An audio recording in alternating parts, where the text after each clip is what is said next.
Have you ever considered that the foods you've been eating for years might actually be working against you as you age?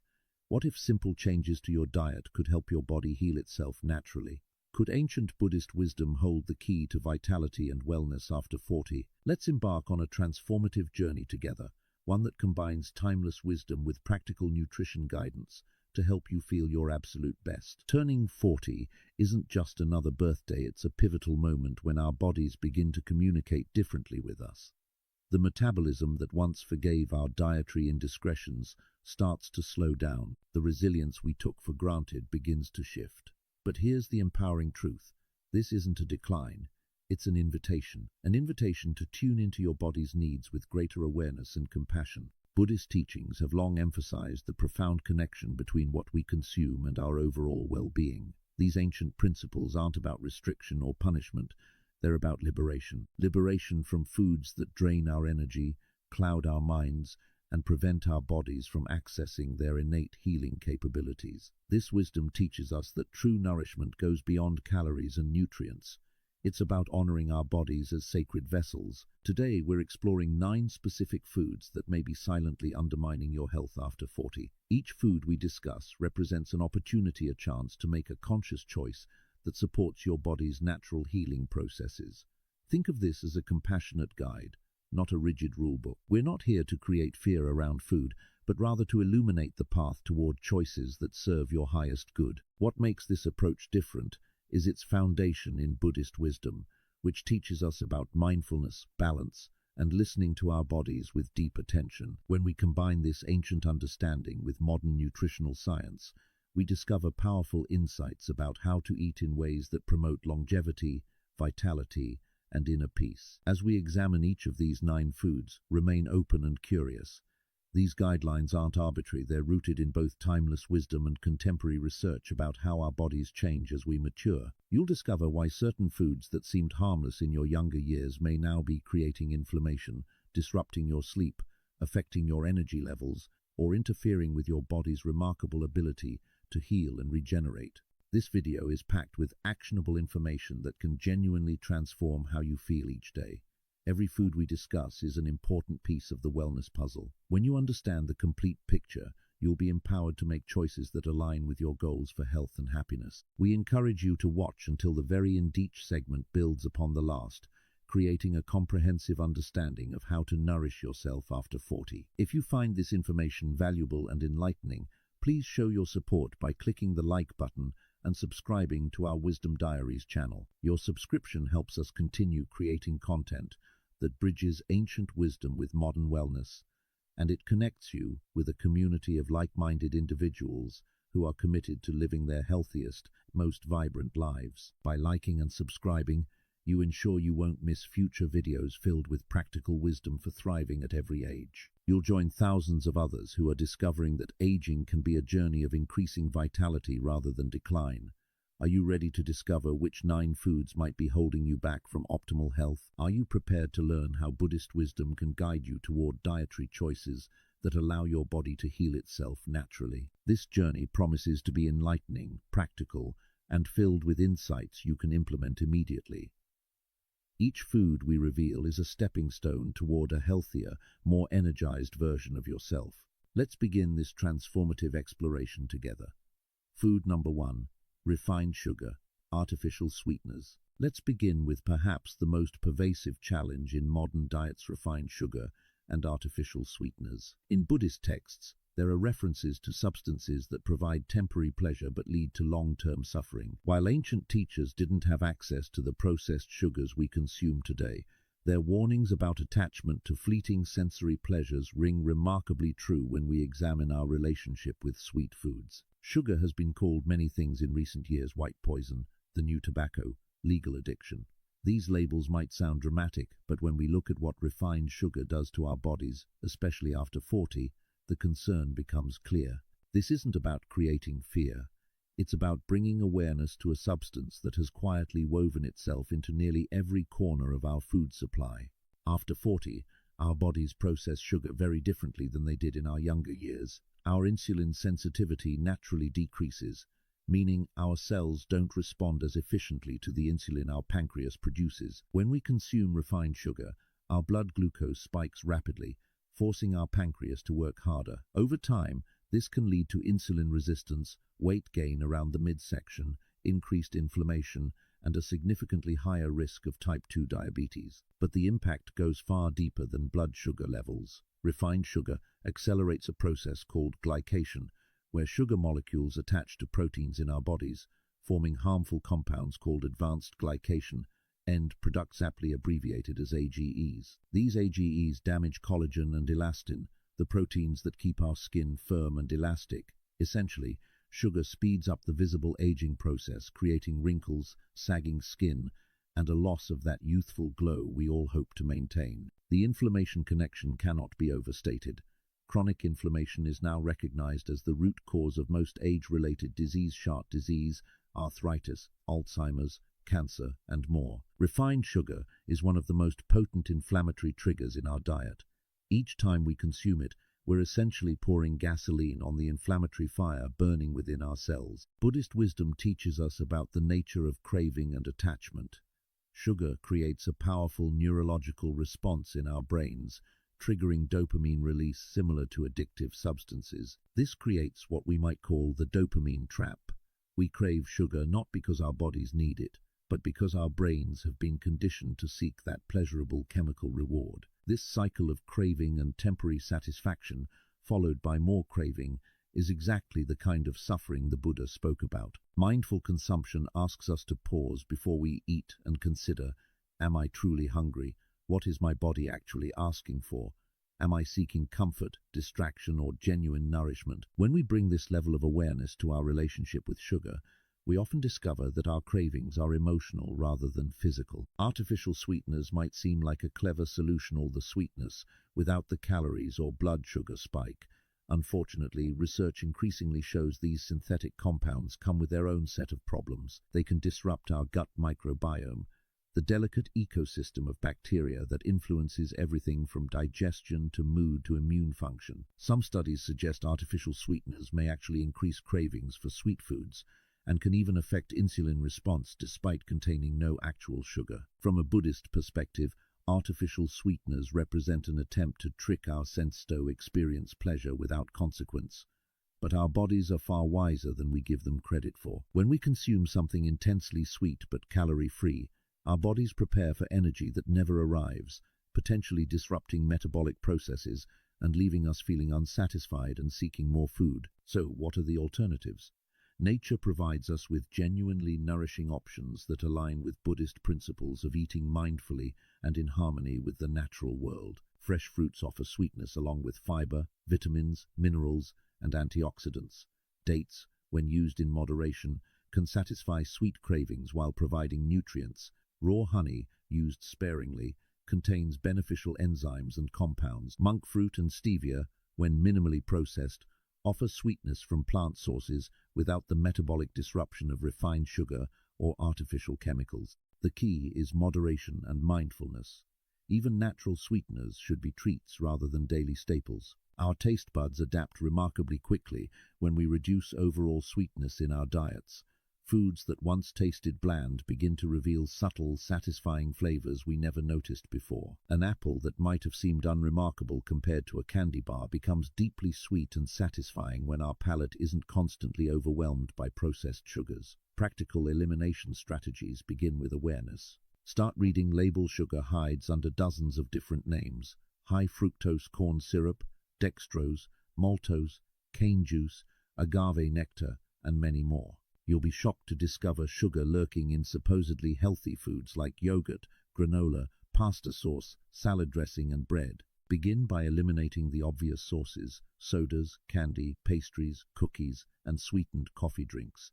These provide nothing but empty calories and metabolic disruption. Next, tackle the hidden sugars in processed foods by choosing whole, unprocessed options whenever possible. Cook more meals at home where you control exactly what goes into your food. When cravings strike, pause and practice mindfulness. Sit with the craving for just 5 minutes. Often, it will pass. If it persists, ask yourself what you truly need. Are you tired and seeking energy? A short walk or some deep breathing might serve you better than sugar. Are you stressed and seeking comfort? Perhaps calling a friend or spending a few minutes in meditation would address the real need. Gradually reduce sweetness across your entire diet. If you typically use 2 teaspoons of sugar in your coffee, reduce to 1.5 for a week, then 1, then half, until eventually you can enjoy coffee's natural flavors. Make fruit your go-to dessert. When you do choose to enjoy something sweet on special occasions, savor it fully and mindfully rather than consuming it mindlessly. Remember, this isn't about perfection or rigid rules. Buddhist wisdom emphasizes the middle way, a balanced approach that avoids both indulgence and extreme deprivation. If you enjoy a piece of birthday cake at a celebration, receive it with gratitude and pleasure, then return to your nourishing habits without guilt or self-judgment. The transformation won't happen overnight, but within weeks of reducing refined sugar and artificial sweeteners, most people notice remarkable changes. More stable energy throughout the day, better sleep, clearer thinking, improved mood, reduced inflammation and joint pain, and often significant weight loss, particularly around the midsection. Your body after 40 is asking for your partnership in health. Eliminating refined sugar and artificial sweeteners is one of the most powerful gifts you can offer yourself, a gift that will pay dividends in energy, vitality, and longevity for decades to come. Food number 2, processed meats. Our second food to reconsider after 40 is processed meats: bacon, sausage, hot dogs, deli meats, pepperoni, and similar products. This category represents a significant departure from the whole, natural foods that Buddhist philosophy encourages us to embrace. Buddhist teachings approach meat consumption from various perspectives depending on the tradition, but there's universal agreement on certain principles: minimizing harm, eating with gratitude and awareness, and choosing foods that support clarity of mind and body. Processed meats fail on nearly every count, representing not just the taking of life, but the chemical transformation of that flesh into something our bodies struggle to recognize and process. Let's be clear about what processed meat actually means. These aren't simply cuts of meat that have been cooked or prepared. Processed meats have been transformed through smoking, curing, salting, or adding chemical preservatives to extend shelf life and enhance flavor. This processing involves substances like nitrates, nitrites, sodium, and various additives that fundamentally change the nutritional profile and health impact of the original meat. After 40, our bodies become less forgiving of foods that create metabolic stress. Processed meats are particularly harmful during this stage of life for several interconnected reasons. First, they're extraordinarily high in sodium. A single serving of deli meat can contain nearly half your recommended daily sodium intake. As we age, excessive sodium contributes to high blood pressure, putting strain on our hearts and kidneys, organs that are already working harder than they did in our youth. The inflammation-cancer connection with processed meats is so well established that the World Health Organization has classified processed meats as a Group 1 carcinogen, the same category as tobacco smoke. This doesn't mean eating bacon once equals smoking a cigarette, but it does mean the evidence that processed meats cause cancer, particularly colorectal cancer, is conclusive and overwhelming. The mechanism involves those nitrates and nitrites used as preservatives. When exposed to high heat or the acidic environment of our stomachs, these compounds can form nitroso compounds, which damage the DNA in our intestinal cells. Over time, this damage accumulates, increasing cancer risk significantly. Studies show that consuming just 50 grams of processed meat daily, about 2 slices of bacon, or 1 hot dog, increases colorectal cancer risk by 18%. Beyond cancer, processed meats wreak havoc on our cardiovascular system. They're high in saturated fat and cholesterol, but the processing adds another layer of harm. The preservatives and high sodium content contribute to arterial stiffness and inflammation, accelerating atherosclerosis, the buildup of plaque in our arteries. After 40, when heart disease risk naturally increases, adding processed meats to our regular diet is like deliberately sabotaging our cardiovascular health. The impact on gut health deserves special attention. Buddhist philosophy recognizes the gut as a center of vitality, and modern science confirms this wisdom. Our gut microbiome, ether, trillions of bacteria living in our intestines, influences everything from digestion to immunity to mental health. Processed meats negatively alter this delicate ecosystem, promoting harmful bacteria while suppressing beneficial ones. The preservatives in these meats are literally designed to kill bacteria, and they don't discriminate between the bacteria in the meat and the beneficial bacteria in your gut. There's also the spiritual clarity aspect that Buddhist teachings emphasize. Many practitioners report that heavy, processed foods create mental fog, sluggishness, and difficulty maintaining the alert yet calm state ideal for meditation and mindful living. Processed meats, laden with chemicals, salt, and difficult-to-digest proteins, definitely fall into this category. They create a sense of heaviness and lethargy that's antithetical to the lightness and clarity we're seeking. If you're someone who has relied on processed meats as convenient protein sources, the transition might feel challenging at first, but there are numerous compassionate alternatives that satisfy similar needs without the health consequences. For breakfast, instead of bacon or sausage, consider tempeh bacon, which provides protein and a savory, smoky flavor from fermented soybeans. Eggs from pasture-raised chickens offer high-quality protein without processing. A vegetable-packed omelette or scramble can be just as satisfying and infinitely more nourishing. For sandwiches and wraps, replace deli meat with hummus, avocado, roasted vegetables, or if you prefer animal protein, freshly cooked chicken breast or wild-caught salmon that you've prepared yourself. The difference between a freshly grilled chicken breast sliced for your sandwich and processed deli turkey is night and day in terms of both nutrition and health impact. Beans and lentils offer incredible versatility and protein content. A well-seasoned bean burger can be deeply satisfying.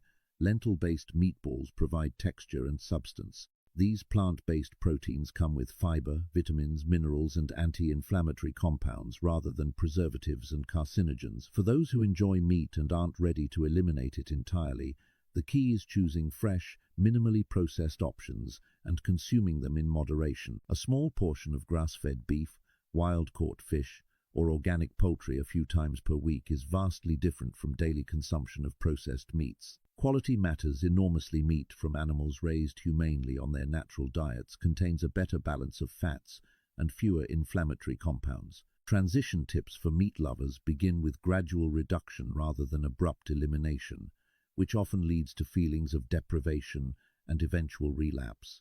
Start by designating certain days as plant-based. Many people find Meatless Mondays to be an accessible entry point. Gradually expand this to additional days as you discover satisfying plant-based meals. Experiment with new flavors and cuisines. Many traditional Buddhist cultures have developed extraordinarily delicious plant-based cooking over centuries. Indian dal, Thai vegetable curries, Japanese miso-based dishes, and Mediterranean bean stews offer rich, complex flavors that don't rely on meat for satisfaction. Learn to use herbs, spices, and umami-rich ingredients like mushrooms, tomato paste, soy sauce, and nutritional yeast to create the savory depth that makes food satisfying. Often what we think we're craving in processed meats is actually the salt, smoke, and umami flavor soul of which can be achieved through healthier means. Subscribe if you want to learn more about plant-based protein sources and delicious alternatives that will make eliminating processed meats easier than you might imagine. When you do consume meat, practice gratitude. Buddhist teaching encourages us to acknowledge the life that was taken and to not waste it. This mindfulness naturally leads to eating less meat but of higher quality, chosen and prepared with intention and respect. The benefits of eliminating processed meats typically appear within weeks. Many people report better digestion, reduced bloating, more stable energy levels, and often noticeable reductions in inflammation-related symptoms like joint pain. Long-term, you're dramatically reducing your risk of serious diseases while honoring both your body and the broader web of life. Your body after 40 deserves the best fuel you can provide. Processed meats represent the opposite foods stripped of vitality and laden with harm. Choosing nourishing alternatives is an act of compassion toward yourself and a step toward the vibrant health that remains possible at any age. Food number 3, deep-fried foods. The third food category to reconsider after 40 is deep-fried foods, those crispy, golden, irresistible items like French fries, fried chicken, donuts, tempura, chips, and anything else submerged in hot oil. In Buddhist nutritional philosophy, there's a concept of heavy energy versus light energy in foods. Deep-fried foods epitomize heavy energy. They weigh down the body, cloud the mind, and create sluggishness that interferes with both physical vitality and spiritual clarity. When Buddhist monks prepare food in monastery kitchens, you'll rarely, if ever, find deep frying as a cooking method. This isn't coincidental. These communities have observed over centuries that certain preparation methods support the alert, energized yet calm state conducive to meditation and mindful living, while others create exactly the opposite effect. Deep-fried foods fall squarely in the latter category. To understand why fried foods become particularly problematic after 40, we need to discuss oxidative stress zone of the primary mechanisms of aging. Our bodies are constantly battling free radicals, unstable molecules that damage our cells, DNA and proteins. Think of oxidative stress like rust slowly corroding metal. Antioxidants from healthy foods help neutralize these free radicals, but when we consume deep-fried foods, we're flooding our systems with additional free radicals, overwhelming our natural defenses. Here's what happens when food is deep-fried. Oils are heated to extremely high temperatures, often between 350 to 375 degrees Fahrenheit. At these temperatures, the molecular structure of the oil begins to break down and oxidize. When starchy foods like potatoes are fried, compounds called acrylamides form. These are potentially carcinogenic substances that don't exist in the raw food. The food absorbs this damaged, oxidized oil, and when we eat it, we're consuming massive amounts of free radicals that immediately go to work damaging our cells. After 40, our bodies produce fewer antioxidants naturally, and our cellular repair mechanisms slow down. We're less equipped to handle this oxidative assault. The result is accelerated aging at the cellular level, exactly what we're trying to avoid. Deep-fried foods literally speed up the aging process, affecting everything from our skin to our internal organs to our brain function. The impact on heart health becomes critical after 40. Deep-fried foods are typically loaded with trans fats and oxidized cholesterol, the most dangerous forms of dietary fat. These damaged fats contribute directly to atherosclerosis, the hardening and narrowing of arteries that leads to heart attacks and strokes. Studies have shown that people who consume fried foods regularly have significantly higher rates of heart disease, with the risk increasing substantially with each additional serving per week. The oils used for deep frying compound the problem. Most restaurants and food manufacturers use cheap vegetable oils high in omega-6 fatty acids, corn oil, soybean oil, canola oil. While we need some omega-6 fats, the modern diet provides them in extreme excess, creating an inflammatory imbalance. When these oils are heated repeatedly, as often happens in commercial fryers, they become increasingly toxic, forming harmful compounds with each use. Buddhist teachings emphasize that our bodies are vessels for consciousness, and we have a responsibility to treat them with respect. Deep-fried foods directly interfere with the body's natural healing processes. Digesting them requires enormous energy, diverting resources away from cellular repair and regeneration. The inflammatory response they trigger puts our immune system on high alert, keeping us in a state of chronic low-grade inflammation that blocks healing. Many people notice that after eating fried foods they feel tired, foggy and heavy, sometimes for hours. This isn't imagination. It's your body struggling to process these difficult, damaged fats. The digestive system works overtime, blood flow is redirected to the gut, and inflammation spreads throughout the body. This is the opposite of the light, energized feeling that comes from eating clean, whole foods. The good news is that monastery kitchens have perfected cooking methods that create satisfying, flavorful food without the health consequences of deep frying. These traditional techniques honor the food while preserving its nutritional value and creating that light energy we're seeking. Steaming is perhaps the gentlest cooking method, preserving nutrients while making food tender and digestible. Steamed vegetables retain their colors, vitamins, and natural flavors. Adding herbs, ginger, or garlic to the steaming water infuses subtle flavors without any oil at all. Baking and roasting can create the crispy textures we often crave from fried foods. Root vegetables like sweet potatoes, carrots, and parsnips become golden and caramelized in the oven with just a light brush of olive oil, a tiny fraction of what they'd absorb in a deep fryer. Chickpeas roasted with spices become crunchy, satisfying snacks. Baked tofu develops a firm, flavorful exterior. Stir-frying, when done properly with minimal oil over high heat for short periods, allows vegetables to maintain their crispness while developing complex flavors. The key is using just a tablespoon or two of healthy oil like sesame or avocado oil in a very hot pan, keeping food moving constantly. This is completely different from submerging food in cups of oil. Grilling imparts a smoky depth of flavor and creates appealing char marks without the need for excessive fat. Fish, vegetables, and even fruits take on wonderful complexity when grilled. The high, dry heat caramelizes natural sugars and creates satisfying textures. Air frying has become popular as a modern compromise, using circulating hot air to create crispy exteriors with minimal oil. While not traditional in monastery kitchens, it aligns with the principle of finding healthier methods to achieve desired results. A potato wedge air-fried with a teaspoon of olive oil contains a fraction of the fat and none of the oxidized compounds of its deep-fried counterpart. Satisfying cravings mindfully begins with understanding what we're actually craving. Often it's not the fried food itself, but the qualities it represents: crunchiness, saltiness, comfort, or simply the dopamine hit from fat and salt combined. Once we identify the true desire, we can meet it in healthier ways. Craving crunch? Try raw vegetables with hummus, apple slices with almond butter, or homemade kale chips baked until crispy. Seeking comfort? A warming soup or stew can provide deep satisfaction. Want something indulgent?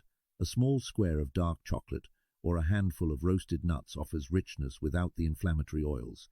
Practice the Buddhist principle of moderation. If you're at a special celebration and genuinely want to enjoy something fried, have a small portion.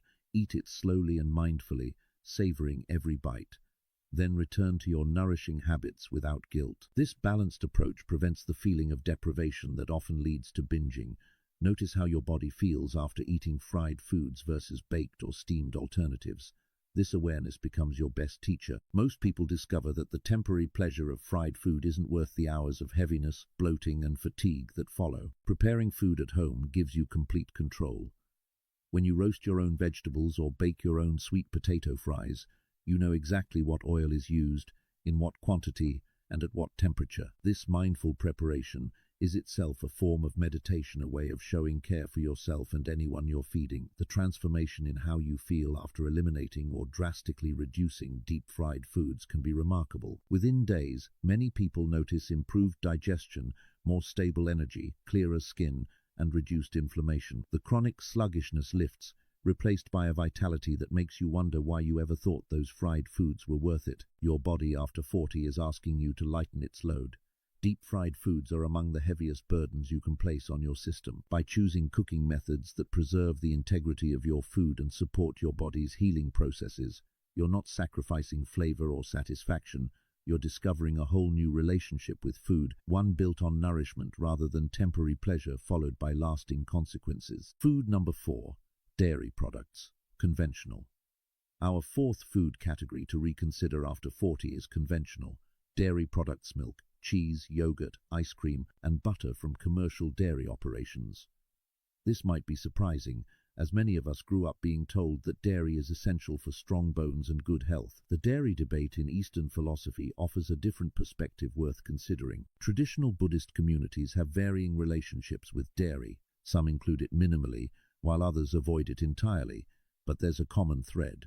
When dairy is consumed, it comes from animals treated with respect, living naturally, and the products are consumed fresh and unprocessed. This is worlds apart from the conventional dairy industry today, where cows are often confined, fed unnatural diets, and given hormones and antibiotics, all of which end up in the milk. One of the most significant changes that happens after 40 is a natural decrease in lactase production, the enzyme needed to digest lactose, the sugar in milk. You might have enjoyed dairy products without issue in your 20s and 30s, only to find that now they cause bloating, gas, cramping, or digestive discomfort. This isn't your imagination or a sudden allergy. It's a normal part of aging that affects the majority of adults worldwide. In fact, the ability to digest dairy into adulthood is actually the exception rather than the rule from an evolutionary perspective. Most of the world's population is lactose intolerant to some degree. Northern European ancestry provides some people with continued lactase production, but even for them, the enzyme decreases with age. After 40, your body is often telling you quite clearly that it no longer wants to process dairy. Are you listening? Beyond lactose intolerance, conventional dairy creates inflammation in many people's bodies. This inflammation manifests differently for different individuals. Some experience joint pain, others get sinus congestion or skin issues like acne or eczema, while others notice brain fog or fatigue. The inflammatory response comes from several sources: the proteins in dairy, particularly casein, the hormones naturally present in milk, and the additives in processed dairy products. Buddhist texts often discuss the concept of mucus-forming foods, and dairy sits at the top of this list. Many people who eliminate dairy report that chronic sinus congestion they'd accepted as normal completely disappears. The persistent post-nasal drip, the morning throat clearing, the susceptibility to respiratory infections all often improve dramatically when dairy is removed. This excess mucus isn't just annoying. It represents your body working overtime to protect itself from something it perceives as problematic. Energy levels tell an important story. Many people don't realize how much dairy has been draining their vitality until they stop consuming it. The digestive effort required to break down dairy proteins, the inflammatory response it triggers, and the mucus production all tax the body's resources. When these burdens are lifted, energy often returns in a way that feels almost miraculous. Now let's address the elephant in the room, the calcium myth. We've been told repeatedly that we need dairy for strong bones, that without it we'll develop osteoporosis and suffer fractures. This is one of the most successful marketing campaigns in history, but it doesn't hold up under scientific scrutiny. Countries with the highest dairy consumption, United States, Sweden, Finland, actually have among the highest rates of osteoporosis and hip fractures. Meanwhile, countries with minimal dairy consumption, particularly in Asia where traditional diets included little to no dairy, have historically had much lower rates of bone fractures. How can this be if dairy is essential for bone health? The reality is more complex. Yes, dairy contains calcium, but bone health depends on much more than calcium intake. It depends on vitamin D, vitamin K, magnesium, weight-bearing exercise, overall protein intake, and crucially, on not consuming foods that cause calcium loss. Dairy proteins create an acidic environment in the body, which can actually cause calcium to be leached from bones to neutralize that acidity. Buddhist-approved calcium sources are abundant and come without the inflammatory baggage of dairy. Dark leafy greens like collard greens, kale, bok choy, and turnip greens are excellent calcium sources with high bioavailability, meaning your body can actually absorb and use the calcium effectively. A cup of cooked collard greens provides more absorbable calcium than a cup of milk. Sesame seeds and tahini are calcium powerhouses used extensively in Asian and Middle Eastern cuisines. Just 2 tablespoons of tahini provides about 130 of calcium. Almonds and almond butter offer both calcium and healthy fats. White beans, navy beans, and other legumes provide calcium along with protein and fiber. Fortified plant milks, almond, oat, soy, coconut now contain as much or more calcium than dairy milk, without the inflammatory proteins and hormones. Choose unsweetened varieties to avoid added sugars. Many are also fortified with vitamin D and B12, making them nutritionally superior to dairy milk in several ways. Tofu and tempeh, especially when prepared with calcium sulfate, are excellent protein and calcium sources. Dried figs, oranges, and broccoli all contribute to calcium intake. The key is eating a varied whole foods diet rather than relying on any single food as your calcium source. Making the transition away from dairy can feel daunting if it's been a staple of your diet, but with the right approach, it can be surprisingly smooth. Start by identifying which dairy products you consume most frequently and find satisfying replacements. For milk in coffee, tea, or cereal, experiment with different plant milks. Oat milk tends to be creamy and mild. Almond milk is light and slightly nutty. Coconut milk is rich, and soy milk is higher in protein. Each has different properties. Some foam better for lattes, others work better in cooking. Find what you enjoy. For cheese, this is often the hardest transition because cheese is genuinely addictive. It contains casomorphins, compounds that trigger opioid receptors in the brain. The cravings are real, but they diminish significantly within 2 to 3 weeks of elimination. Nutritional yeast provides a cheesy, umami flavor for sprinkling on popcorn or pasta. Cashew-based cheese sauces can be remarkably satisfying. If you choose to use dairy cheese occasionally, consider it a condiment rather than a main ingredient, to sprinkle for flavor rather than handfuls. For yogurt, coconut, almond, and cashew-based yogurts have become widely available and quite good. Look for unsweetened versions with live cultures for probiotic benefits. You can sweeten them yourself with fresh fruit or a touch of honey. For cooking and baking, coconut oil, olive oil, or avocado oil can replace butter in most applications. Coconut cream works beautifully in curries and soups where you'd normally use heavy cream. Give your body time to adjust. The first week or two might feel challenging as cravings arise and you adapt to new tastes and textures, but most people find that by week 3, they don't miss dairy at all, and by week 4 they often feel so much better that the idea of going back seems unappealing. Comment below and let us know which dairy alternative you're most excited to try, or if you've already made the switch, what surprised you most about the transition.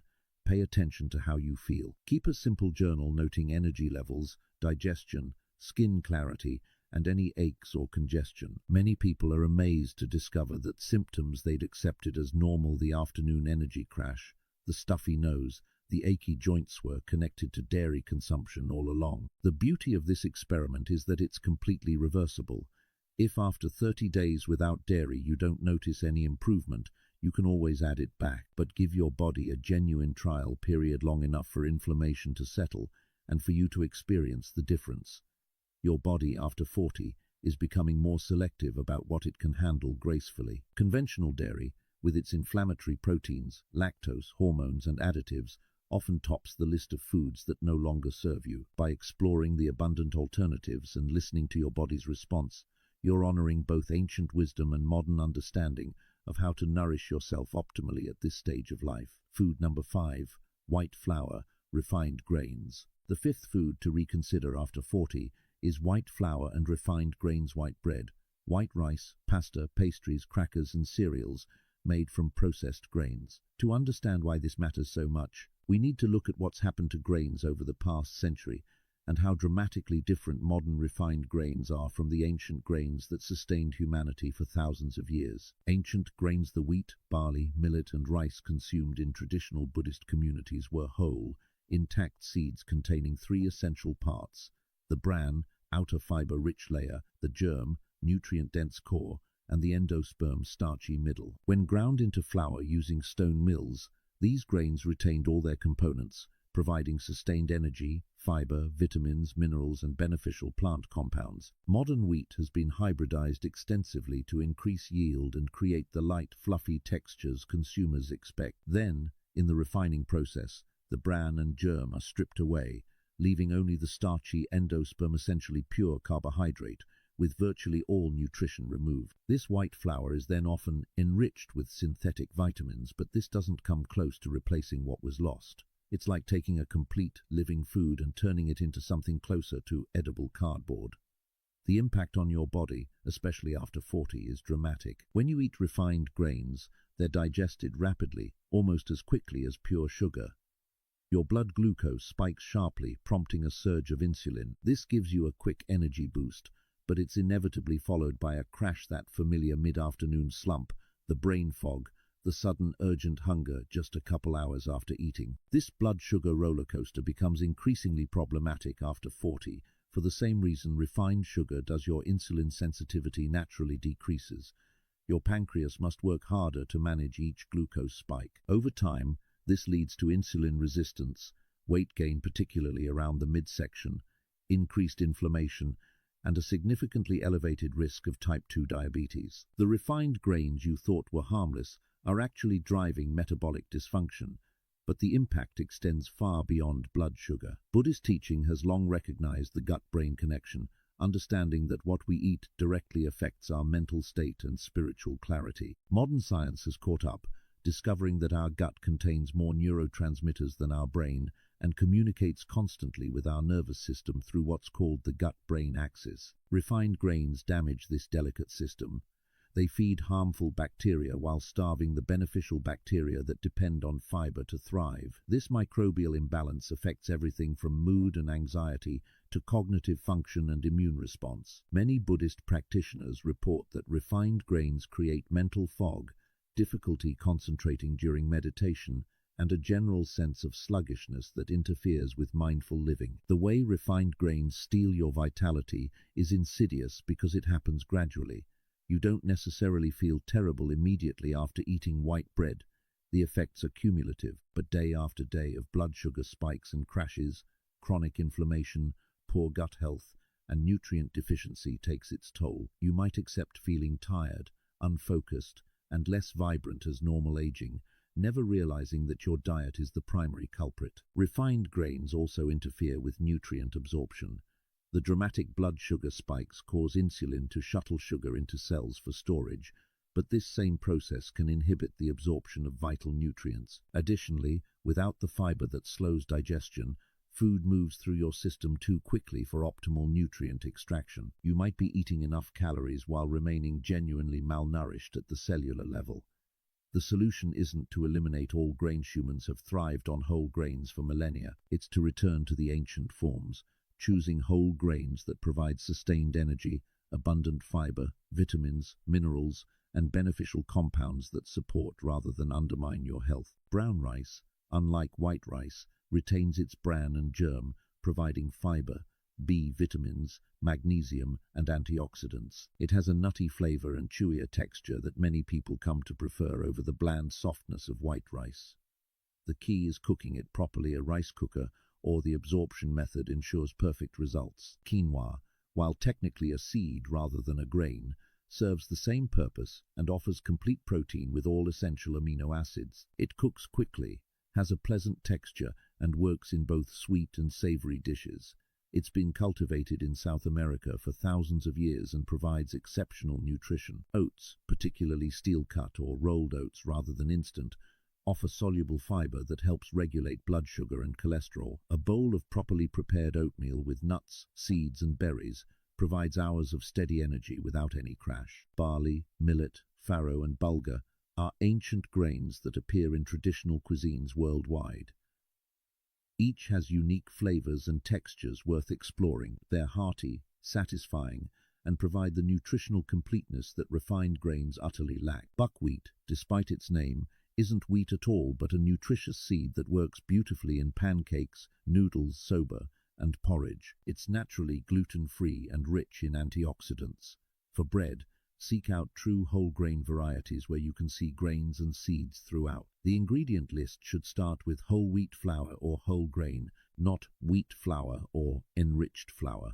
Sprouted grain breads are even better. The sprouting process increases nutrient availability and reduces compounds that can interfere with digestion. Practical substitution is straightforward once you know what to look for. Replace white rice with brown rice, quinoa, or cauliflower rice for a lower carb option. Substitute regular pasta with whole grain pasta, chickpea pasta, or spiralized vegetables. Choose whole grain or sprouted bread instead of white bread. For baking, replace white flour with whole wheat pastry flour, almond flour, coconut flour, or oat flour.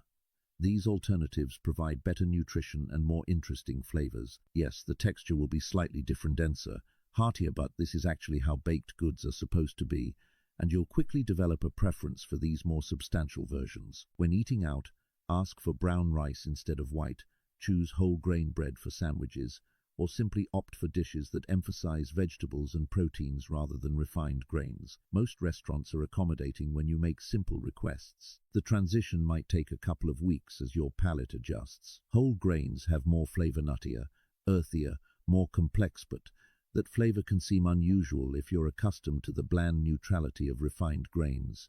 Give yourself time. Most people find that after 2 or 3 weeks, white bread and white rice taste oddly flat and unsatisfying compared to their whole grain counterparts. Your energy levels will likely be the first thing you notice improving. Without the blood sugar roller coaster, you'll experience steady energy throughout the day. That desperate afternoon slump often disappears entirely. Mental clarity improves as your brain receives steady glucose rather than dramatic spikes and crashes. Digestion typically improves significantly thanks to the fiber in whole grains. Many people find that chronic constipation resolves, bloating decreases, and they feel lighter and more comfortable. The beneficial bacteria in your gut thrive on this fiber, multiplying and supporting your overall health in countless ways. Weight management becomes easier because whole grains provide genuine satiety. The fiber and protein keep you full for hours, preventing the constant snacking that refined grains trigger. You naturally eat less while feeling more satisfied. Share this video with anyone who's struggling with energy levels, blood sugar issues, or unexplained weight gain. The refined grain connection might be exactly what they need to understand. Your body after 40 deserves fuel that sustains rather than depletes. Refined grains are empty calories that spike your blood sugar, feed harmful bacteria, create inflammation, and leave you malnourished despite eating plenty of food. Whole grains are the complete package, everything your body needs to thrive. Making this simple switch is one of the most powerful steps you can take toward vibrant health and sustained energy at any age. Food number 6, alcohol.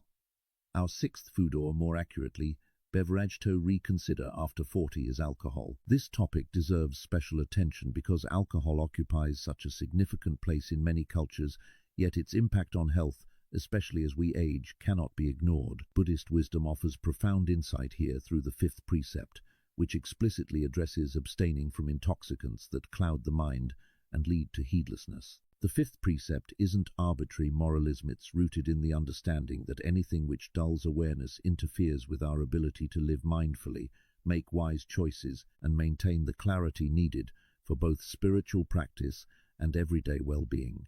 From this perspective, alcohol represents a direct obstacle to the life of presence and awareness that Buddhist teaching encourages. Modern science has caught up with this ancient wisdom in startling ways. Research that once suggested moderate alcohol consumption might have health benefits has been thoroughly debunked. Major studies published in recent years, including comprehensive research from The Lancet, concluded that no amount of alcohol is beneficial for health. The risks begin with the first drink. For those of us over 40, these risks accelerate significantly. Alcohol's impact on aging happens at the cellular level.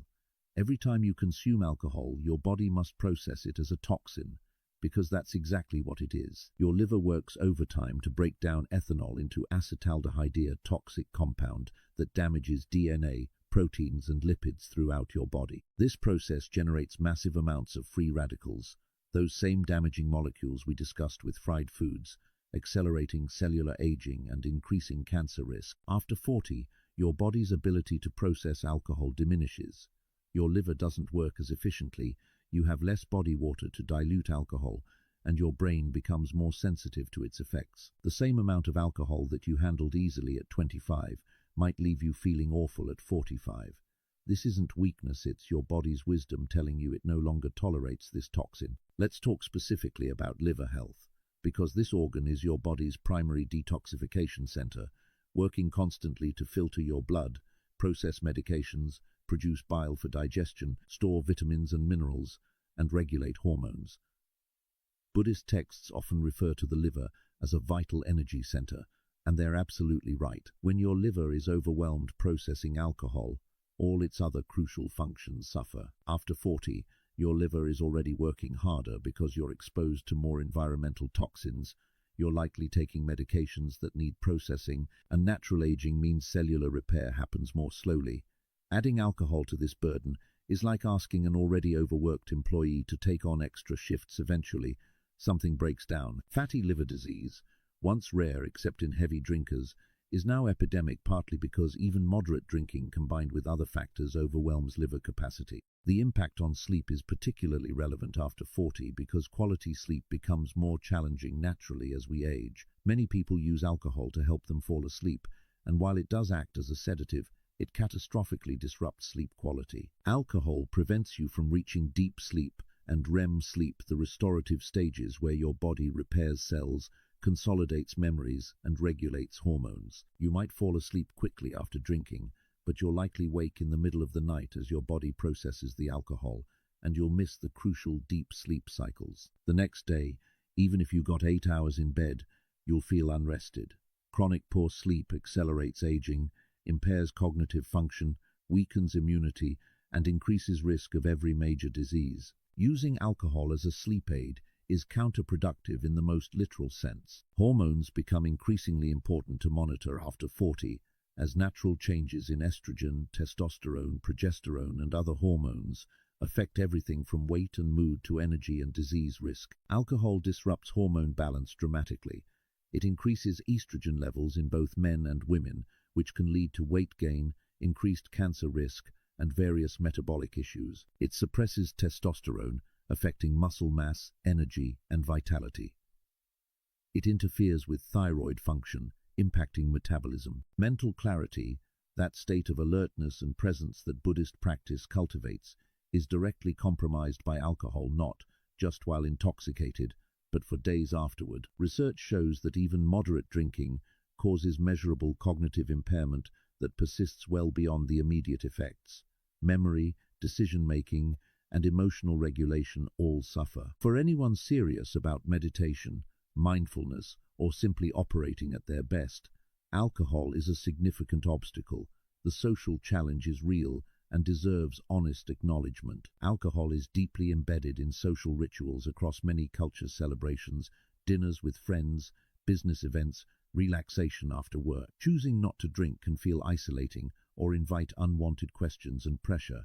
Buddhist perspective offers a helpful framework here. The middle way teaches us to find balance and to make choices based on wisdom rather than social pressure or habit. It's perfectly valid to decide that the social benefits of moderate drinking outweigh the health costs for you personally. That's a choice made with awareness. But it's equally valid, and arguably wiser after 40, to prioritize your health and find other ways to connect socially. You don't owe anyone an explanation for your choices. A simple, "I'm not drinking tonight," or "I feel better when I don't drink," is sufficient. True friends will respect your decision. Anyone who pressures you to consume a toxin isn't acting in your best interest. Remember, you're not being difficult or antisocial, you're taking care of yourself. Mindful alternatives for social situations are more available now than ever before. The non-alcoholic beverage industry has exploded with sophisticated options that allow you to hold an interesting drink without alcohol. Non-alcoholic spirits, craft mocktails, kombucha, sparkling water with fresh herbs and fruit. These options let you participate in the social ritual without the health consequences. Consider reframing social time around activities rather than drinking. Suggest meeting for coffee, going for a hike, trying a new restaurant, attending a concert or show, or gathering for a meal where the focus is food and conversation rather than alcohol. Many people report that their friendships actually deepen when they're fully present rather than dulled by alcohol. If you do choose to drink occasionally, the Buddhist principle of mindfulness applies. Drink slowly, savoring the taste rather than consuming mindlessly. Stay aware of your body's response. Limit yourself to one drink maximum, and not every day, perhaps reserving alcohol for truly special occasions rather than routine relaxation. Notice your motivations. Are you drinking because you genuinely enjoy the taste, or are you seeking stress relief, social lubrication, or escape from uncomfortable feelings? These underlying needs can be met in healthier ways: meditation for stress, confidence building for social ease, processing emotions rather than numbing them. The benefits of eliminating or drastically reducing alcohol after 40 are profound and often appear quickly. Within a week, most people notice better sleep and more energy. Within 2 weeks, skin looks clearer and more hydrated. Within a month, weight often drops, especially around the midsection where alcohol-related weight tends to accumulate. Mental clarity sharpens significantly. Many people describe it as a fog lifting. They think more clearly, remember better, and feel more emotionally balanced. Anxiety and depression symptoms often improve dramatically, as alcohol is actually a depressant despite its initial relaxing effect. Creativity and productivity typically increase when the brain isn't constantly recovering from alcohol's effects. Long-term, you're reducing your risk of numerous cancers, heart disease, liver disease, and dementia. You're giving your body the opportunity to heal and regenerate without constantly processing toxins. You're reclaiming time and energy that was being drained by drinking and recovering from drinking. Subscribe if you want to learn more about supporting your liver health and detoxification naturally as you age. Your body after 40 is asking for your partnership in health, and alcohol is one of the clearest areas where ancient wisdom and modern science agree it simply doesn't serve you. Whether you choose complete abstinence or mindful moderation, bringing awareness to your relationship with alcohol is essential for the vibrant, clear, healthy life you deserve. The fifth precept offers us this gift, the invitation to live with unclouded awareness, experiencing life fully rather than dulled, present rather than escaped. This is true freedom, and it's available to you right now.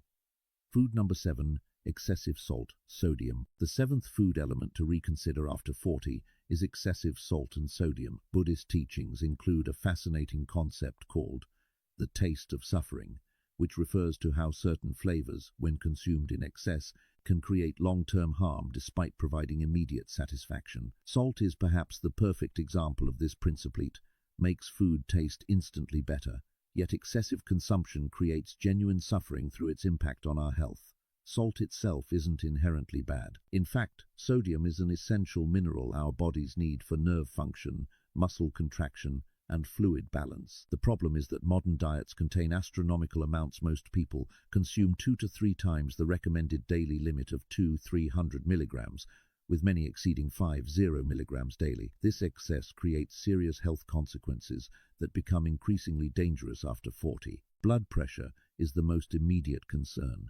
Sodium causes your body to retain water, and this extra fluid increases the volume of blood flowing through your vessels. More volume means more pressure against artery walls, hence high blood pressure or hypertension. After 40, your blood vessels naturally become less elastic, making them more vulnerable to this increased pressure. The combination of aging arteries and excess sodium is particularly dangerous. High blood pressure isn't just a number, it's called the silent killer, because it often has no symptoms while quietly damaging your heart, brain, kidneys and eyes. It dramatically increases your risk of heart attack, stroke, kidney failure, and dementia. Managing sodium intake is one of the most powerful preventive measures you can take, yet it's often overlooked because salt's effects aren't immediately obvious, like alcohol's intoxication or sugar's energy crash. Kidney health becomes critically important after 40, as these remarkable organs naturally lose some function with age. Your kidneys filter about 120 quarts of blood daily, removing waste and excess fluid while balancing minerals. Excessive sodium forces your kidneys to work much harder to maintain proper balance. Over time, this strain can lead to kidney disease, which often progresses silently until significant damage has occurred. Once kidney function is compromised, it becomes a downward spiral. Damaged kidneys can't regulate sodium effectively, leading to more water retention and higher blood pressure, which further damages the kidneys. Buddhist teaching emphasizes prevention and not placing undue burden on our bodies. Reducing sodium intake honors your kidneys' vital work. The hidden sodium in modern foods is truly shocking. Most people think of salt as what they add from a shaker at the table, but that accounts for only about 10% of total sodium intake. The remaining 90% comes from processed and restaurant foods where sodium is hidden in staggering quantities. A single restaurant meal can easily contain an entire day's worth of sodium, or even 2 or 3 days' worth. Bread, deli meats, cheese, canned soups, frozen meals, pizza, condiments, salad dressings and sauces are all sodium bombs. Even foods that don't taste particularly salty often contain massive amounts. Breakfast cereals, cottage cheese, and commercial tomato sauce can all be surprisingly high. Food manufacturers use sodium not just for flavor, but as a cheap preservative and texture enhancer, with little regard for health consequences. Water retention and inflammation are interconnected issues that excessive sodium triggers. When your body holds onto excess water to dilute high sodium levels, you experience bloating, puffiness, especially around the eyes and ankles, and weight gain that's actually fluid, not fat. This isn't just cosmetic. Chronic water retention indicates your body is struggling to maintain balance and creates inflammation throughout your system. Inflammation, as we've discussed with other foods, is the root of most age-related diseases. Excess sodium contributes to this inflammatory state, affecting everything from joint pain to brain health. Many people accept chronic mild swelling and discomfort as normal aging, never realizing that excessive sodium is a major contributor they could easily address. Buddhist cuisine, developed in monastery kitchens over centuries, offers us natural flavor enhancers that make reducing sodium not just possible, but actually preferable. These traditional approaches create depth and complexity without relying on salt. Herbs and spices are the foundation. Fresh basil, cilantro, mint, parsley, thyme, rosemary, and sage all bring vibrant flavors. Dried spices like cumin, coriander, turmeric, cinnamon, and cardamom create warmth and complexity. Ginger and garlic provide pungency and depth. When you learn to layer these flavors, salt becomes almost unnecessary. Acid brightens dishes. Beautify lemon juice, lime juice, rice vinegar, and apple cider vinegar all wake up flavors in ways that salt alone cannot. A squeeze of lemon on vegetables or fish transforms them without adding sodium. Umami, often called the fifth taste, provides the savory satisfaction we often seek from salt.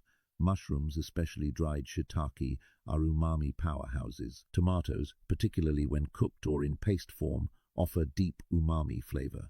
Miso paste, choose lower sodium varieties, and nutritional yeast both provide this satisfying savoriness. Toasting spices and aromatics deepens their flavors exponentially. Dry toasting cumin seeds or coriander seeds before grinding releases oils and intensifies taste. Sautéing onions and garlic until golden creates natural sweetness and complexity. Retraining your taste buds is essential and surprisingly quick. Taste receptors regenerate about every 10 days, meaning your palate can adapt to lower sodium levels within just a couple of weeks. During this transition period, food might taste bland, but this is temporary. Push through, and you'll discover a whole spectrum of subtle flavors you never noticed when your taste buds were overwhelmed by salt. Start by cutting sodium gradually, rather than eliminating it completely overnight. Reduce by about 25% initially. If you typically shake salt on food without tasting it first, taste first and add half of what you normally would. After a week, reduce another 25%. This gentler approach allows your palate to adjust without feeling deprived. Cook at home as much as possible. This single change is the most effective way to control sodium intake. When you prepare food yourself, you decide exactly how much salt to use. A typical home-cooked meal contains a fraction of the sodium in its restaurant equivalent. When buying packaged foods, read labels carefully and compare brands. The sodium content in similar products can vary wildly. Choose options with less than 114 sodium per serving, which is considered low sodium.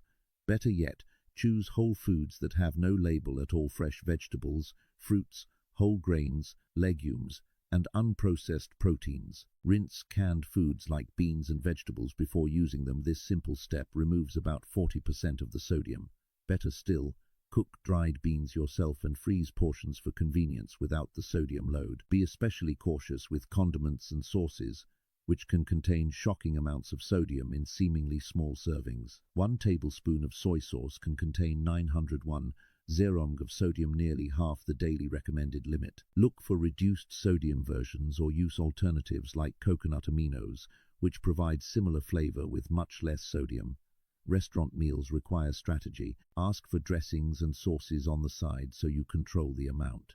Request that your food be prepared without added salt. Most restaurants will accommodate this. Choose steamed, grilled, or roasted dishes rather than fried or heavily sauced options. Asian cuisine, while delicious, is often extremely high in sodium, so enjoy it occasionally and request reduced sodium where possible. The benefits of reducing sodium become apparent quickly.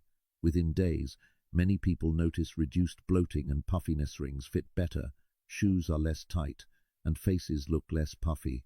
Blood pressure often begins to drop within a week or two, sometimes enough to reduce or eliminate the need for blood pressure medication. Always work with your doctor on medication changes. Energy often improves as your body isn't working so hard to maintain fluid balance. Joint pain may decrease as inflammation subsides. Many people report sleeping better, possibly because they're not waking multiple times to urinate from excess fluid retention. Long term, you're protecting your heart, kidneys, brain, and blood vessels from damage. You're reducing your risk of stroke, heart failure, kidney disease, and cognitive decline. These aren't small benefits, they're potentially life-saving changes that come from something as simple as being mindful about sodium intake. Your body, after 40, is less forgiving of dietary excesses. What your kidneys and cardiovascular system handled effortlessly at 25 becomes a burden at 45 and beyond. By honoring Buddhist wisdom about moderation and not overloading our systems with excessive flavors, you're showing profound respect for your body's needs. The natural, complex flavors that emerge when you reduce sodium aren't just healthier, they're genuinely more satisfying, connecting you more deeply with the true taste of your food, rather than overwhelming everything with salt. Food number 8. Artificial additives, preservatives. The 8th category to eliminate after 40 is artificial additives and preservatives, the long list of unpronounceable chemicals added to processed foods to extend shelf life, enhance color, improve texture, and intensify flavor. Buddhist practice emphasizes purity of food, understanding that what we consume affects not just our physical bodies but our mental clarity and spiritual well-being. Artificial additives represent the opposite of this purity principle. In traditional Buddhist communities, food is prepared fresh, consumed close to its harvest, and contains only recognizable ingredients. There are no chemical laboratories involved in creating meals, no substances that require scientific degrees to understand. This approach isn't just philosophical, it reflects a deep understanding that our bodies evolved over millions of years to process foods from nature, not from chemistry sets. The chemical burden on aging bodies is a concept that deserves serious consideration. From birth, we're exposed to thousands of synthetic chemicals that didn't exist a century ago in our food, water, air, personal care products, and environment. Our bodies must constantly work to process and eliminate these foreign substances, a burden that takes a toll over time. After 40, this burden becomes increasingly difficult to manage. Your liver, the primary detoxification organ, doesn't work as efficiently.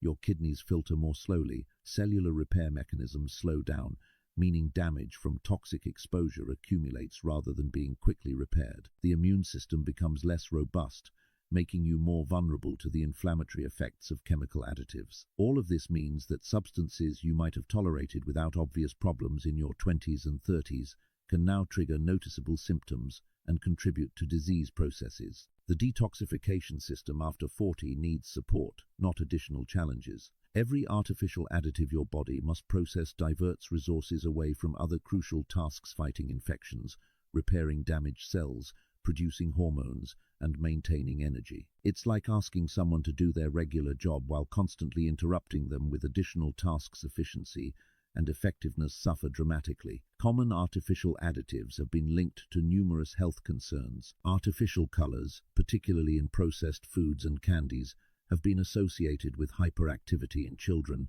and may contribute to inflammatory responses in adults. Some, like red 40 and yellow 5, have shown potential carcinogenic properties in animal studies. Artificial sweeteners like aspartame, sucralose, and saccharin may be calorie-free, but they're not consequence-free. As we discussed earlier, they disrupt gut bacteria, may affect insulin response, and can actually increase cravings for sweet foods. The long-term health effects are still being studied, but early evidence suggests they're not the harmless alternative they were marketed as. Preservatives like BHA, butylated hydroxyanisole, and BHT, butylated hydroxytoluene, prevent oils from going rancid, but they're also potential endocrine disruptors that may affect hormone balance. Sodium benzoate, commonly used in soft drinks and condiments, can form benzene, a known carcinogen, when combined with vitamin C under certain conditions. MSG, monosodium glutamate, and other flavor enhancers create artificially intense tastes that overstimulate taste receptors, making natural foods seem bland by comparison. While research on MSG's safety is mixed, many people report headaches, flushing, and other symptoms after consuming it, and it can contribute to overeating by making processed foods hyperpalatable. Trans fats, created when hydrogen is added to vegetable oil to make it solid at room temperature, were once ubiquitous in processed foods. They've now been largely banned because evidence of their harm became undeniable. They increase bad LDL cholesterol, decrease good HDL cholesterol, and dramatically increase heart disease risk, yet they still appear in some products under the guise of partially hydrogenated oils. Reading labels with mindfulness is essential in navigating the modern food landscape. Buddhist mindfulness teaches us to bring full attention to what we're doing, and this applies perfectly to food shopping. The ingredient list is far more important than the marketing claims on the front of the package. A simple rule: if you can't pronounce an ingredient or wouldn't find it in a kitchen, think carefully about whether you want it in your body. Ingredients are listed in order by weight, so if sugar, in any of its many forms, appears in the first 3 ingredients, or if the list reads like a chemistry experiment, consider alternatives. Watch for ingredients hiding under various names. Sugar has over 60 different name-shy: fructose corn syrup, dextrose, maltodextrin, cane juice, and many more. MSG appears as hydrolyzed protein, autolyzed yeast extract, or textured protein.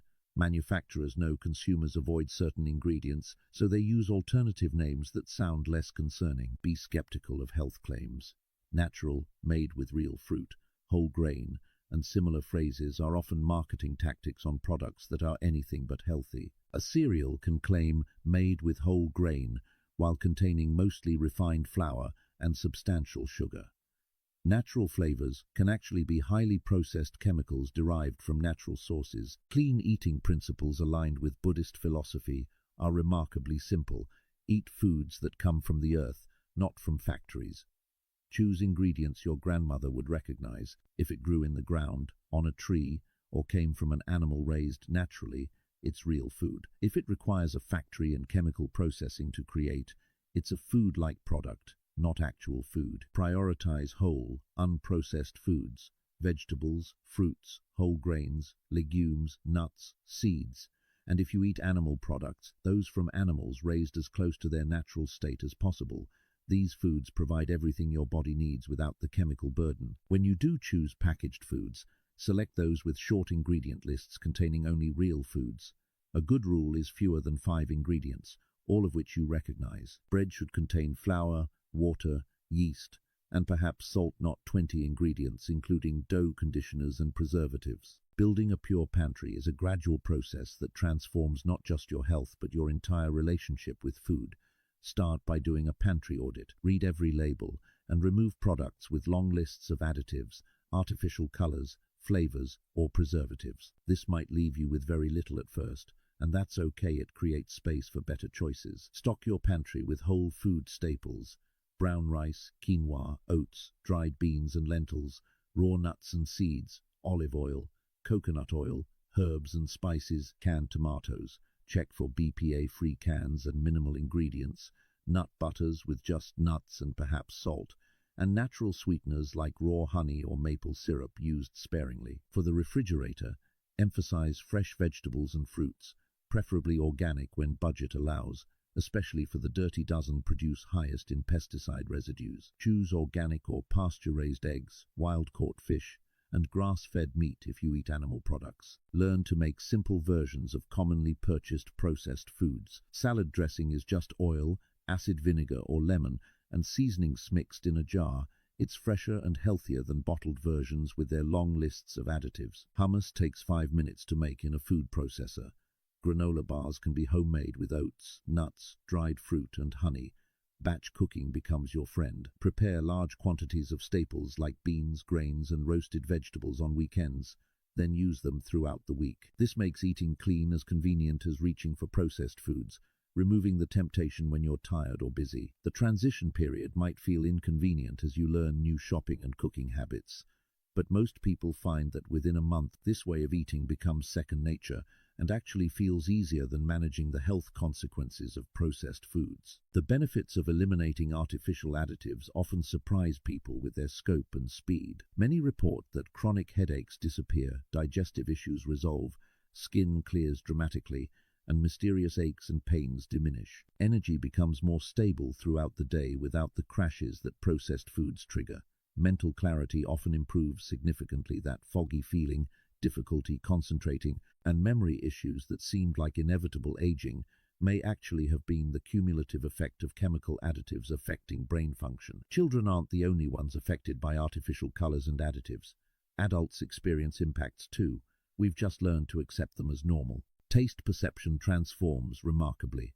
When you stop overwhelming your taste buds with artificial flavors, natural foods reveal subtle, satisfying flavors you never noticed before. A perfectly ripe peach, fresh greens with a squeeze of lemon, or simply seasoned roasted vegetables become genuinely exciting rather than seeming bland. Your body after 40 deserves the gift of purity, foods that nourish rather than burden, ingredients that support rather than sabotage. Buddhist wisdom about keeping food simple and pure isn't restrictive. It's liberating. When you know exactly what you're eating because every ingredient is recognizable and real, you've eliminated a major source of uncertainty and potential harm. This is true freedom, the freedom to trust that what you're consuming serves your highest good and supports the vibrant, healthy life you're working to create. Food number 9, late-night eating, overeating. The 9th and final guideline isn't about a specific food, it's about how, when, and how much we eat. Buddhist wisdom teaches us that not just what we consume matters, but when and in what quantities. Late-night eating and overeating are patterns that become increasingly problematic after 40, interfering with our body's natural healing processes in profound ways. Traditional Buddhist communities follow specific meal timing practices that align with natural rhythms. Many Buddhist monasteries observe a practice of not eating after noon, though for lay practitioners, A more moderate approach of finishing the last meal by early evening is more practical. The underlying wisdom remains relevant, allowing adequate time between your last meal and sleep supports digestion, rest, and cellular repair. Our bodies operate on circadian rhythms, internal clocks that regulate nearly every physiological process based on light-dark cycles. Digestion follows this rhythm too. Buddhist texts refer to digestive fire, and modern science confirms this concept. Digestive enzymes, gut motility, and metabolic rate all peak during daylight hours and slow dramatically at night. Eating late directly contradicts this natural rhythm. When you eat close to bedtime, your body faces a dilemma. Sleep is meant for restoration, repairing damaged cells, consolidating memories, balancing hormones, and strengthening immunity. But digestion requires significant energy and resources. These two crucial processes compete for the same limited resources, and both suffer as a result. You get poor sleep and incomplete digestion, the worst of both outcomes. After 40, this conflict becomes more pronounced. Your digestive system naturally slows with age, requiring more time to process food. Your sleep architecture changes, becoming lighter and more easily disrupted. Late-night eating guarantees both problems worsen. Many people blame their poor sleep on stress or aging, never realizing that eating dinner at 8 or 9 p.m. or snacking before bed is a primary cause. The impact on weight management is significant. Late-night eating correlates strongly with weight gain, particularly the dangerous visceral fat around organs. This happens partly because nighttime metabolism is slower, but also because late eating disrupts hunger hormones. Leptin, which signals fullness, and ghrelin, which triggers hunger, become imbalanced, leading to increased appetite the next day and creating a vicious cycle. Autophagy is perhaps the most compelling reason to stop eating early and maintain adequate fasting periods between meals. This tongue-twisting term refers to your body's cellular self-cleaning process, literally self-eating in Greek. During autophagy, cells break down and recycle damaged components, eliminating toxic proteins and dysfunctional parts. It's like taking out the cellular trash and recycling useful materials. Autophagy is crucial for preventing age-related diseases, including cancer, Alzheimer's, and heart disease. It's one of the most powerful anti-aging processes our bodies possess. But here's the key: autophagy primarily occurs during fasting periods when insulin levels are low and your body isn't busy processing incoming food. Constant eating, especially late into the evening, suppresses autophagy, preventing this vital cellular cleanup. After 40, when cellular damage accumulates faster and repair mechanisms slow, autophagy becomes increasingly important. By finishing eating by 6 or 7 p.m. and not consuming calories again until breakfast, you're giving your body 12-14 hours of fasting, enough time for significant autophagy to occur. This simple timing change, without altering what or how much you eat, can have profound anti-aging effects. Overeating at any time of day creates its own problems, but the solution isn't rigid calorie counting or portion control that leaves you feeling deprived. Buddhist wisdom offers a more elegant approach through mindfulness and the practice of hara hachibu.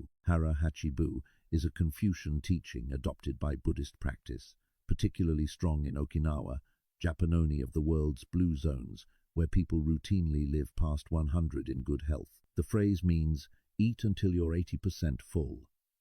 This simple principle acknowledges that there's a delay between when your stomach is full and when your brain receives the signal. If you eat until you feel completely full, you've actually overeaten. Practicing hara hachibu requires mindfulness, eating slowly enough to notice your body's signals, paying attention to increasing satisfaction rather than emptiness, and stopping when you feel pleasantly satisfied but could still eat more if needed. This isn't deprivation, it's respecting your body's true needs versus the impulse to keep eating simply because food is available or tastes good.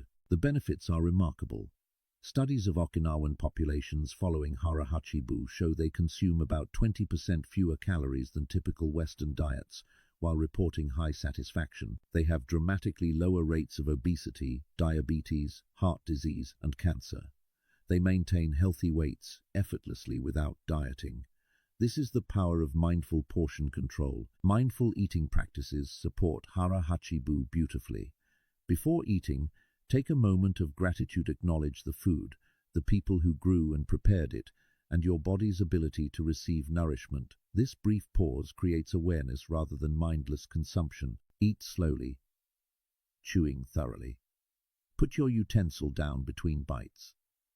Engage your senses, notice colors, textures, aromas, and flavors. This isn't just pleasant, it allows your satiety signals time to reach your brain. It takes about 20 minutes for your stomach to signal fullness to your brain, so a meal eaten in 10 minutes will inevitably lead to overeating. Minimize distractions during meals. Buddhist monks eat in silence or with minimal conversation, focusing entirely on the act of eating. While you don't need to adopt such strict practices, try putting away phones, turning off the TV, and actually focusing on your food. You'll eat less and enjoy it more. Use smaller plates and bowls. This visual trick genuinely helps you feel satisfied with appropriate portions. Serve yourself once rather than eating family style with serving dishes on the table, tempting second and third helpings. Evening routines for better health should support early eating and proper digestion. Aim to finish dinner by 6 or 7 p.m. when possible. If your schedule makes this difficult, make dinner your smallest meal and lunch your largest, the opposite of typical Western patterns, but aligned with digestive capacity. After dinner, engage in gentle activity rather than immediately sitting or lying down. A 15-20 minute walk aids digestion and helps regulate blood sugar. Traditional practices recommend walking 100 steps after eating, simple but effective. Create an evening wind-down routine that doesn't involve food. Many people eat at night out of boredom, stress, or habit, rather than genuine hunger. Replace evening snacking with herbal tea, reading, gentle stretching, meditation, or connection with family. Address the real needs: relaxation, comfort, transition from day to evening through non-food means. If you're genuinely hungry in the evening, examine your dinner. Was it substantial enough? Did it include adequate protein and healthy fats to provide satiety? Did you eat it mindfully or rush through it distracted? Often evening hunger is actually inadequate dinner or eating too quickly to register fullness. The transformation from changing meal timing and portions often surprises people. Weight that seemed impossible to lose begins dropping naturally. Sleep quality improves dramatically. You fall asleep easier, sleep more deeply, and wake feeling genuinely refreshed. Digestive issues like heartburn, bloating, and indigestion often resolve completely. Energy throughout the day becomes more stable and sustained. That afternoon crash many people accept as inevitable often disappears when you're not overloading your digestive system or eating late into the evening. Mental clarity sharpens as your brain isn't constantly diverting resources to digestion. Long-term, you're supporting every anti-aging process your body possesses. Autophagy can work its cellular magic. Hormones can balance properly, sleep can provide genuine restoration, and your digestive system can function optimally. These aren't small benefits. They're fundamental shifts that affect every aspect of health and longevity. Your body after 40 is asking you to honor its natural rhythms and capacities. Eating late and overeating force it to work when it should be resting, process more than it can handle efficiently, and miss crucial repair windows. By finishing eating earlier, allowing proper fasting periods, and practicing hara hachi bu, you're partnering with your body's wisdom rather than fighting against it. This is the essence of Buddhist teaching: working with nature, not against it, finding the middle way between deprivation and excess, and cultivating the awareness to know the difference. Building your new eating philosophy. Now that we've explored the 9 foods and patterns to reconsider after 40, let's talk about building your personal eating philosophy, rooted in Buddhist wisdom but tailored to your unique life, preferences, and goals. The middle way is central to Buddhist teaching and applies beautifully to nutrition. This isn't about rigid rules, eliminating entire food groups forever, or pursuing dietary perfection. It's about finding balance between indulgence and deprivation, between pleasure and health, between what tastes good and what makes you feel good long term. Extremism in any direction creates suffering. Overeating, eating poor quality food, and mindless consumption create obvious physical suffering, but rigid restriction, obsessive rule following, and anxiety about food create mental and emotional suffering that's equally real. The middle way asks you to honor both enjoyment and nourishment, finding the sustainable balance that works for your life. Creating your personalized plan begins with honest assessment. Which of the 9 foods or patterns we discussed are most present in your current diet? Which ones, when you reflect mindfully, do you suspect affect how you feel? Start there rather than trying to change everything simultaneously. Perhaps refined sugar is your biggest challenge, or maybe late-night eating is the pattern most disrupting your health. Choose one or two areas to address first. Make meaningful changes there. Experience the benefits. Build confidence. Then expand to other areas. This gradual approach is far more sustainable than dramatic overnight overhauls that rarely last. Mindful meal preparation is itself a spiritual practice. Buddhist monasteries treat cooking as meditation, each action performed with full attention, gratitude for the ingredients, and intention to nourish. You can bring this same quality to your kitchen. When chopping vegetables, be fully present with the colors, textures, and aromas.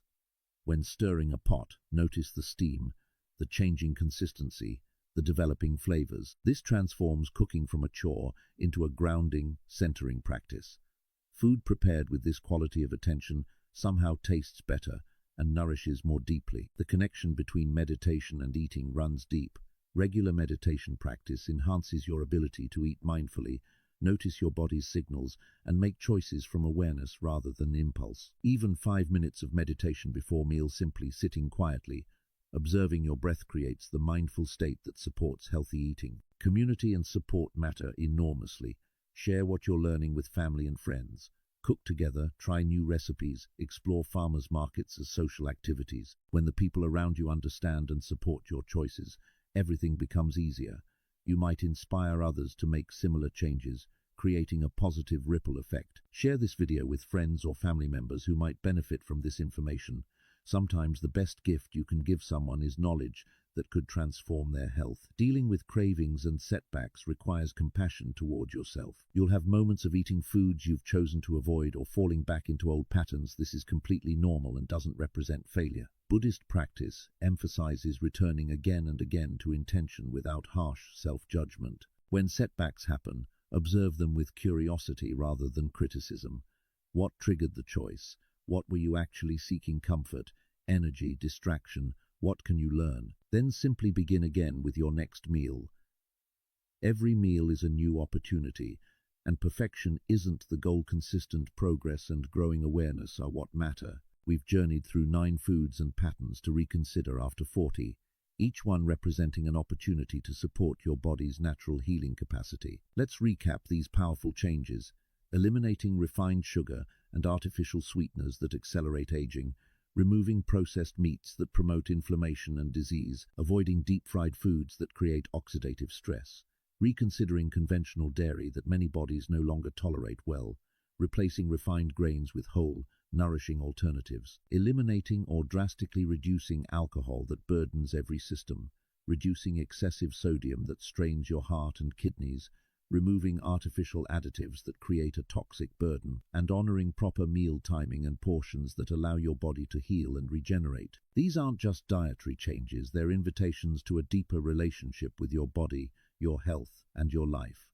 The bigger picture is that life after 40 can be an awakening, not a decline. This is the stage where wisdom accumulated through experience can guide choices that your younger self might not have had the perspective to make. Buddhist teaching views aging not as deterioration, but as an opportunity for refinement, letting go of what no longer serves, embracing what truly nourishes, and living with increasing clarity and intention. Your body after 40 is asking for partnership, for awareness, for the kind of care that honors its remarkable capacity to heal when given the right conditions. Here's your 7-day challenge to begin this transformation.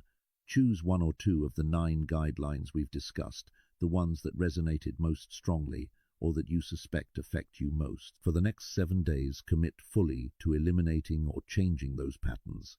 Notice everything: how you feel physically, your energy levels, your sleep quality, your mental clarity, your mood. Keep a simple journal, just a few sentences each day about what you notice. Often the changes are subtle at first, easy to miss unless you're paying attention. By day 7, compare how you feel to how you felt before starting. Let your body's response guide your next steps. A final piece of Buddhist wisdom to carry with you: the secret of health for both mind and body is not to mourn for the past, worry about the future, or anticipate troubles, but to live in the present moment wisely and earnestly. Your health is created moment by moment, meal by meal, choice by choice. You don't need to be perfect, you simply need to be present and intentional. Every meal is a new beginning, a fresh opportunity to nourish yourself wisely. The power is entirely in your hands, and the time to begin is now. If this video has provided value, please show your support by clicking the like button. It helps us reach others who need this information. Subscribe to our Wisdom Diaries channel for more content bridging ancient wisdom with practical modern health guidance. Comment below and let us know which of these 9 foods you're most committed to eliminating, or tell us where you're watching from. We love connecting with our community worldwide. Remember, you're not alone on this journey. Thousands of others are making these same changes, discovering the same vitality and clarity, and proving that life after 40 can be your healthiest, most vibrant chapter yet. May your path be filled with nourishment, clarity, and abundant well-being. Thank you for watching, and we'll see you in the next video.